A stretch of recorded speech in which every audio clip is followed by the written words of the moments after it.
বাগুৰুম্বাটো আমাৰ এনচিয়েণ্ট টাইমৰ পৰাই বড়োসকলে এই বাগুৰুম্বা নৃত্যটো কৰি আহিছে আৰু বাগুৰুম্বাৰ লগত আমাৰ গোটেই ইতিহাস আমাৰ বড়োসকলৰ যিটো জীৱনৰ বিভিন্ন জীৱন ধাৰণাৰ কথাবিলাক কালচাৰেলি ইয়াত ৰিফ্লেক্ট কৰা হয়। তো আজিৰ সময়ত আমি খুব আনন্দিত হৈছোঁ।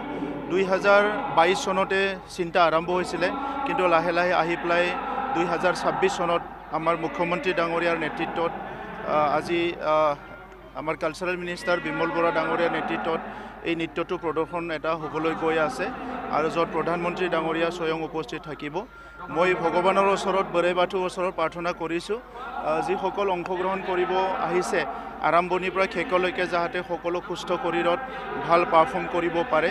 আৰু এই যিটো নৃত্য প্ৰদৰ্শন হ'ব ইয়াৰ পিছত যদিও ভাৰতত বা অসমত বা উত্তৰ পূৰ্বাঞ্চলত বা বিশ্বৰ যিসকলে ডাইৰেক্ট ইনডাইৰেক্টলি কালচাৰৰ লগত জড়িত লোকসকলে এই নৃত্যটো গম পাইছিলে, কিন্তু এই প্ৰগ্ৰামটো হৈ যোৱাৰ পিছত বিশ্ববাসীয়ে আমাৰ যিটো খুব কালাৰফুল এটা কালচাৰ বাগুৰুম্বা সেইটো সকলোৱে ভালকৈ জানিবলৈ এটা সুযোগ পাব। ইয়াৰ কাৰণে মই ধন্যবাদ জনাইছোঁ আৰু গোটেই প্ৰগ্ৰামটোৰ কাৰণে মই আমাৰ নেতৃত্বত থকা লোকসকল আৰু লগতে যিসকল পাৰফৰ্ম কৰিবলৈ আহিছে বিভিন্ন জিলাৰ সকলোলৈ শুভেচ্ছা জনাইছোঁ।